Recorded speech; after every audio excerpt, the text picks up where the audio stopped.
In April 1978, a Marxist-Leninist party overthrew the government of Afghanistan. They then established a new country, the Democratic Republic of Afghanistan, and the news shocked the world.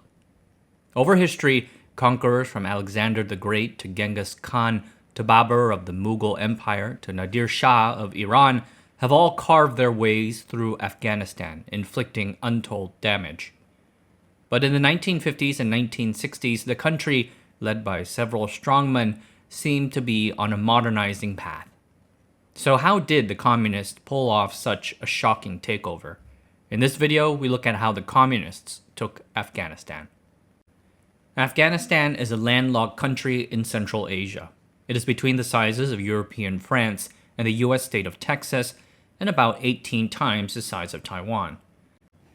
To the east borders what is now Pakistan, to the west is Iran, and to the north are Tajikistan, Uzbekistan, and Turkmenistan. The People's Republic of China also has a very small border in the northeast. So as you can see, Afghanistan is right in the mix of things, a cross point between Indian, Chinese, Turkish, and Persian worlds. Nearly 80% of Afghanistan is covered by mountains, including the massive Hindu Kush Range. These mountains divide the country into the north, south, and central regions. To the north, we have the plains. With ample rainfall, agriculture of cotton, grains, and fruits is relatively plentiful. There are also some mineral and natural gas deposits. The area is predominantly populated by Turkic peoples. Afghanistan's central region has about 160,000 square miles of valleys and mountains. The predominant people living there are the Hazaras, reflecting Afghanistan's Persian influences. Then, in the south, there are 50,000 square miles of vast deserts interspersed with high plateaus. There is little rain here. The Pashtuns dominate here. They've long been the country's largest and most powerful ethnic group, though it is important to note that they make up just 40% of the population. The Afghan economy is dependent on low-quality agricultural activities like nomadic grazing. Large irrigation networks supposedly once existed, but were razed by the Mongols in the 1200s. Subsequent war and turmoil have prevented them from returning. Afghanistan's sordid history and extensive mountain landscape have encouraged a decentralized state structure. Tribes in the rural valleys have little trust in the central government, which they often correctly see as transitory and despotic. So instead, they practice an egalitarian power structure that deals with its own issues through informal institutions like tribes or clans. They're basically self-functional and difficult to tax. Even who we might call Afghanistan's king is less of a William the Conqueror type and more like an arrangement amongst the various tribal heads. Lacking rich mineral resources, good infrastructure, and the capacity to extract taxes from their domestic populations, Afghan central governments often struggle to build up capital. For instance, the Durrani Empire that founded the modern state of Afghanistan in the 1700s drew less than a quarter of its revenues from its heartland. The vast majority came from tributes extorted from richer outlying areas like Punjab and Kashmir. Starting in the 1700s, the Russian Empire began conquering Central Asia. This was tied to their general interest in accessing warmer water trade routes in the Indian Ocean and enhancing overall imperial prestige. This conquest would bring them to Afghanistan, and Afghanistan probably would have been absorbed too, were it not for the alarm of the British Empire, which saw Afghanistan as the key route allowing a Russian invasion of British India. So the British sought to maintain Afghanistan as a neutral buffer state, leading to 3 wars throughout the years with up and down results. After the Second Anglo-Afghan War in 1879, the British pay an annual subsidy to the Afghan ruler Abdur Rahman Khan in exchange for control over foreign affairs. Abdur Rahman used the money to modernize his army and impose a brutal military rule over the rest of the country. His success in defeating the dozens of rebellions against him eventually grant him the nickname the Iron Emir. Despite this glazing, Abdur recognizes that his own rule is tenuous. Having spent time in exile in Russian Central Asia, he maintains neutrality, keeping out both of his powerful neighbors. In a constant search for money, he sets up new trade routes and tax monopolies over certain sectors of the economy. Even so, his regime struggles to fund new infrastructure, let alone industrialization. Abdurrahman Khan dies in 1901. His final words are reported to be, "Though my soul will go to God, my spirit will remain in Afghanistan. My last words to you, my sons and successors, are, never trust the Russians." Abdurrahman's first son, Habibullah, takes the throne but is assassinated in 1919. Rahman's second and third sons struggle for power before the third son, Amanullah Khan, ascends to the throne. Amanullah then launches the Third Anglo-Afghan War. The war doesn't last very long, but grants Afghanistan full independence. The British end their subsidy, leaving the door open for another source of funds. In 1921, the Russian Empire is replaced by the Soviet Union. The Soviets proclaim a kinship with the Afghans for their struggle against the British. Amanullah reaches out to Lenin, striking one of the Soviet Union's first international agreements.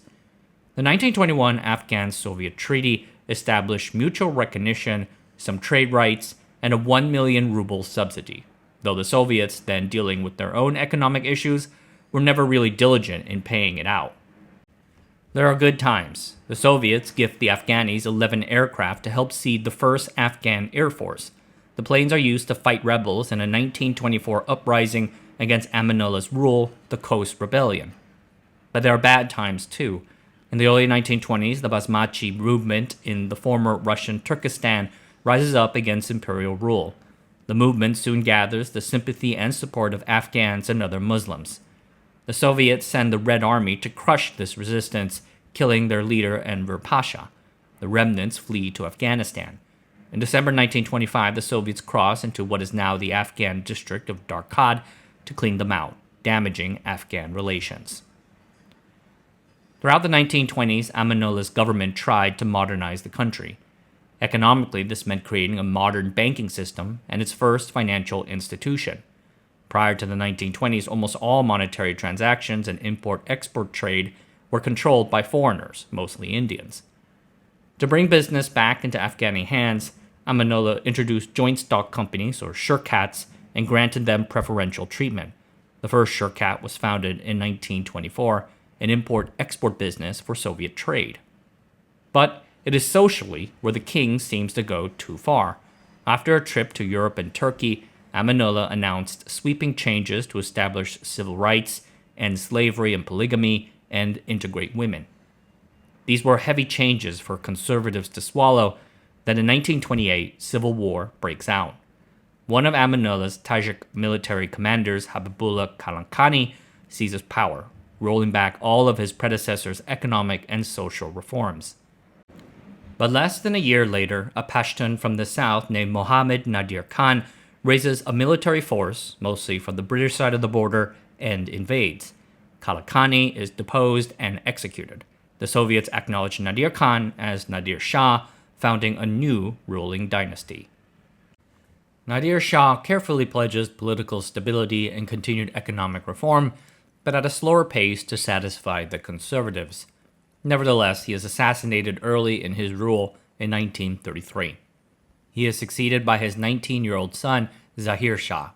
Zahir Shah reigns over Afghanistan for the next 40 years, bringing a bit of stability. Economic reforms are implemented to build up a base of domestic business and trade that the government can tax. To provide finance, the government restarted the Bank-e-Milli Afghan, or BMA, and authorized a gold and silver reserve and forex monopoly to shore up the Afghani currency. The old shirkats from the Amanullah era were all closed, so a new generation were founded. To help them compete, the government granted them monopolies over the import and export of items like sugar and petrol. This was naturally quite unpopular with the Indian and Jewish traders who once dominated the space, but native Afghans weren't so hot on it either. For example, one of Afghanistan's few big exports are the pelts of Karakul, a sheep breed. The Karakul breeders complained about the lower prices paid by Afghanis and threatened to take their flocks to Iran. Despite these modernization efforts, the economy struggles in the 1930s, partly due to the Great Depression. Falling silver prices hurt the Afghani currency, making imports of equipment more expensive. Indian buyers of exports curtailed their buying. But more seriously, the Zahir government struggles to grow domestic agriculture. Irrigation projects can create more arable land, but farming methods are out of date. Nomads don't want to settle down, and large estate holders are unwilling to adopt new techniques. There is one area of growth: trade with the Soviet Union. After resuming in 1925, both imports and exports grew at a good pace, though excessive imports eventually led to import-export controls in 1932. Yet, it's critical to note that Afghanistan's long-running inability to build up a strong agricultural economy, industrialize, and build a domestic tax base would mean a continued dependence on resource extraction and foreign aid. Back when Stalin ruled the Soviet Union in the 1930s and 40s, the Soviets gave little aid to developing countries unless it seemed possible that one of their associated communist parties can take power. But after Khrushchev became leader in the 1950s, the Soviets saw a chance to engage with developing, newly decolonized countries in Africa and Asia. They might not have communist parties in power, but there were plenty of anti-Western sentiments. Afghanistan was a textbook example. The partition of India created a new Muslim-majority neighbor, Pakistan, and relations between the two countries quickly deteriorated. The most prominent reason was the cause of Pashtunistan, a proposal to merge into a single nation, the Pashtuns of Afghanistan and British India, now divided by yet another British-drawn border, the Durand Line. For their part, the Pakistanis have always firmly rejected Pashtunistan, seeing it as a disguised attempt at annexation. Due to these tensions, in 1950, the Pakistanis shut their borders and cut off energy imports into Afghanistan, and this forces a turn north to the Soviets. A 4-year trade agreement is signed in 1950, exchanging Soviet oil for Afghan wool and cotton. The Pashtunistan issue continues to corrode relations with Pakistan and, by extension, the United States. In 1954, the Americans strike a defensive military alliance with the Pakistanis, but decline one with the Afghans, concerned that American weapons might be used eventually against the Pakistanis. The door is open for the Soviets.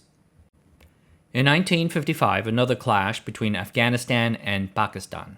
In December 1955, Khrushchev visits Afghanistan for the first time. There, the two countries reaffirmed their relationship. The Soviets voiced their support for Pashtunistan and offers a $100 million loan for equipment to be paid back with export goods over 30 years. In 1956, loans are granted to Afghanistan to buy cheap Soviet-made weapons. By 1960, over $100 million of Soviet weapons were sold via loan to the Afghans. Soviet military advisors joined soon afterwards, cementing strong influence within Afghanistan's military. Afghanistan would eventually receive more Soviet aid than any non-communist country, $1.2 billion. It spanned from irrigation systems to 1,500 miles of paved roads, to industrial equipment, to the establishment of educational institutions like the Kabul Polytechnic Institute. This aid lifted the economy. By the mid-1960s, Afghanistan's GDP per head grew to as high as it ever had in relation to the world average. Unfortunately, most of those benefits accrued to the political and economic elite living in the capital of Kabul. In the rural areas, things were not as nice, and people there remained profoundly poor. The Soviets soon realized that Afghanistan's economy was not moving towards financial independence. Most government revenues still came from foreign aid or taxes on foreign trade, and they were still turning a deficit. So, in the mid-1960s, the Soviets shifted to encouraging export growth and developed Afghanistan's natural resources to export back to the Soviet Union. It was the Soviets who discovered and developed Afghanistan's natural gas field, Shaburgan, in the north, as well as iron and copper deposits. To be clear, Afghanistan did not fully shut out the United States and the West. Before 1978, the U.S. provided $532 million of aid, including a critical irrigation project in what is now the Kandahar airport. That American aid rapidly declined after 1966, but the West remained a significant destination for Afghanistan's export goods until the eve of the revolution. These societal and economic changes in the 1950s and 60s were overseen by Zahir's prime minister, cousin, and brother-in-law, Mohammed Daud Khan. Daud was a Pashtun nationalist. Powerful but impatient, he pushed for faster social and economic reform to unify Afghanistan's multi-ethnic society. On the other hand, Zahir, undoubtedly thinking about his predecessor Amanullah, advocated for slower reform. The two clashed, eventually leading to the latter's resignation in 1963. A year later, Zahir passed a new constitution to modernize governance and experiment in democracy.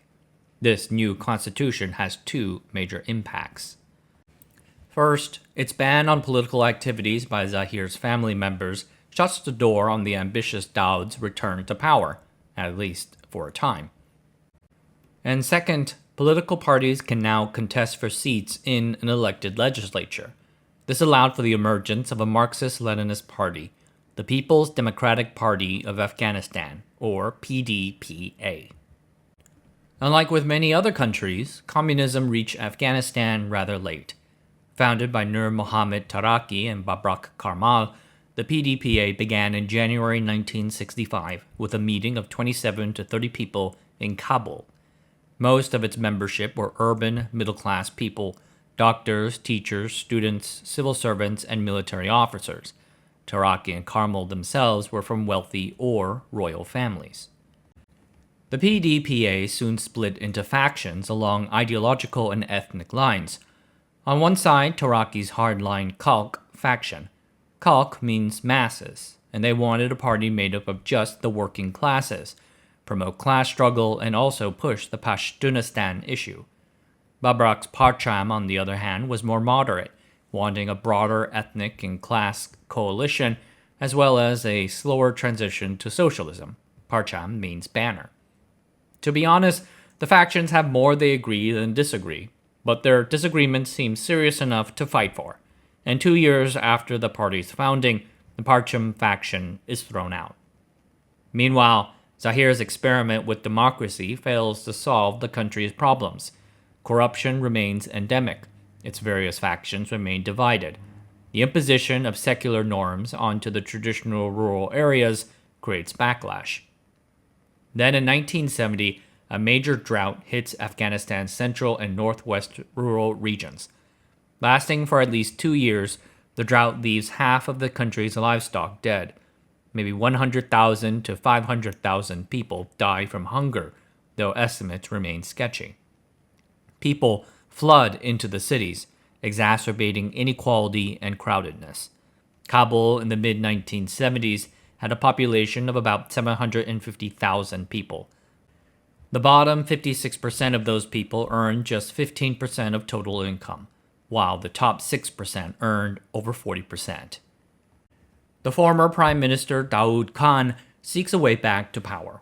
With the backing of the PDPA's Parcham faction and 1,000 Soviet-trained officers in the Afghan army, he plans to depose his cousin.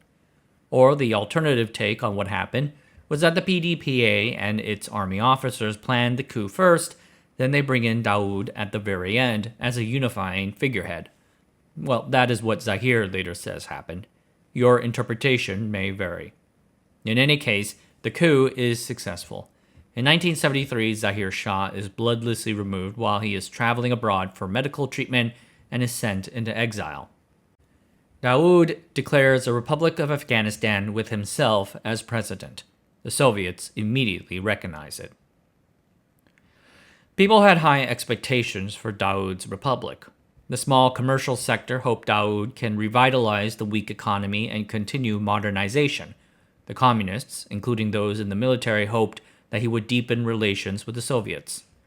The PDPA quickly moves to sideline him, trying to place more members of Parcham into positions of power. But Daud goes off script and instead purges them from government. In 1975, he creates his own party and bans all other parties. At the same time, he kicks out his Soviet military advisors. There is also a larger purge of the military, though it notably did not include younger officers, many of whom were trained in the Soviet Union or were PDPA members. New opponents arise out of the woodwork. Islamic fundamentalist parties emerge in the mid-1970s, charging that Afghan society had become too decadent. Daud cracks down on them too, and they flee to either Pakistan or the countryside, where they rapidly gain followers. By now, Daud is in his mid-60s and growing senile. He was also getting increasingly paranoid. For good reason, too, as his regime faced 7 separate overthrow attempts. A major one being the 1975 Panjshir Valley uprising, sparked by Pakistan-aligned guerrilla groups. This particular uprising, combined with an increasing desire to diversify away from the Soviet Union, led Daud to make overtures to Iran, Saudi Arabia, and the other Arab states. Iran rapidly becomes a major source of foreign aid with a $2 billion aid package. The Iranians then help mediate a step-down in tensions with Pakistan over the Pashtunistan issue. In 1977, the PDPA's 2 warring factions set aside their differences and make a united front against Daud, but the alliance remains fragile. On April 17, 1978, someone, likely the government, sponsors the assassination of a respected leftist leader named Mir Akbar Khyber. His funeral 2 days later spirals into major protests against the Daud regime and the United States, with over 15,000 people attending. Daud is slow to respond. They decide to arrest the PDPA leaders, but did it slowly, one by one, rather than all at once. One of Taraki's top deputies, Hafizullah Amin, is arrested yet is somehow first allowed to send written messages to the rest of the party. On April 27, 1978, at around 8 a.m., military officers loyal to the PDPA cut the phone lines and attacked the presidential palace. The PDPA also launches smaller attacks in Kabul to distract loyalist forces. Daud and his family refuse to surrender, and he is not captured until the following day at 4 p.m. Daud and 30 of his family members are executed. More people are killed in fighting in the rest of the city. How many? Estimates range from 400 to 10,000. Radio Kabul is seized, and a broadcast goes out in the Dari and Pashto languages saying, "Daud has been eliminated forever by the will of the people of Afghanistan. From now on, the national sovereignty belongs to you, the noble people of Afghanistan." The Great Saur Revolution, as they call it, marks the beginning of the DRA. The PDPA, a communist party that scarcely anybody had heard of, took power with Taraki as its first president. Most people agree the Soviets had expected something like this to happen, but they didn't outright plan or start it. Brezhnev told Jimmy Carter that he first heard about it on the radio. A KGB defector later said that the Afghan communists had had a plan for a while, but upon realizing that they were all about to be executed, they quickly consulted the Soviet embassy in Kabul to see if they had their support, and that was all the involvement the Soviets had in the matter. Fighting continued over the next few weeks as the DRA consolidated its position over Afghanistan, and outside observers waited to see what might emerge from the dust. Many questions remained. Would the country remain unaligned and neutral? Would it remain Muslim? Will this mark the start of another Cuba, a new Soviet satellite state in what was called the cockpit of Asia? In those early days, nobody knew. Because of his paranoia and difficult nature, Daud had become isolated, with no significant power base other than his clan. So the people of Afghanistan did not cry too many tears when he left. But that did not mean that the PDPA had a sweeping mandate. And yet they believed they came to power because of a social revolution instead of a simple military coup. The reality, the PDPA was a small party of 4,000, all of whom are urban, well-educated intellectuals and Soviet-trained army officers. They had little in common with those in the rural areas. And had elections been held as Daud in 1978 vaguely said they would eventually be, then the communists would have likely had a very poor showing. But the PDPA moved forward like as if they had all the power and credibility in the world.